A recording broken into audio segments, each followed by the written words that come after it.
Hi, I'm Nwakor. I'm 20 years old, and my vision for the world in 2030 is that all countries meet their emission reduction goals. It is hard to see world leaders gather, discuss, and agree on solving climate issues, but fail to commit to their part of the agreement of implementing environmental justice.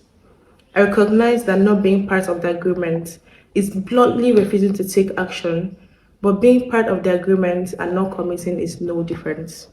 It is clear that with the world's current commitments and attitude, the pledges each country took to cut down emissions, support adaptation, and increase resilience were done without intentions to meet the goals because apparently only a few countries are on track.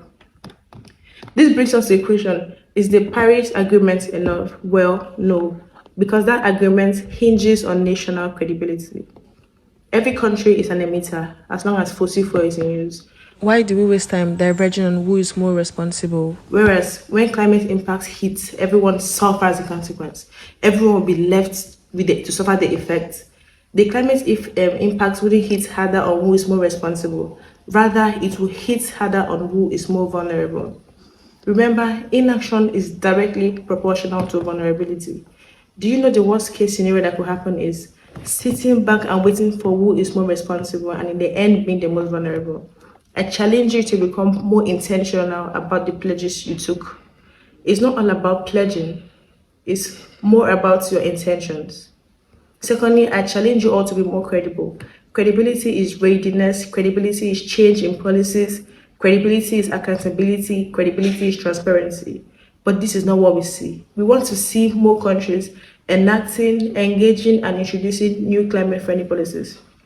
Climate finance is not meant to be misused. It's not meant to be diversified. It's not meant to be embezzled, as have been proven to occur in most developing and underdeveloped countries. Stop climate corruption. Stop greenwashing. Stop fake solutions that don't have real world impacts. Stop in country negotiations with forced climate activities. Stop brainwashing and bribing youth to support fossil fuel in international conferences. All these acts reduce the effectiveness of climate programs, which the youths are looking to see, and it increases damaging effects. I want you to introduce social security to support those who are transitioning to more sustainable and eco-friendly lifestyle. I want our world leaders to remember, people who do not sustain the climate will live in a world that does not sustain people.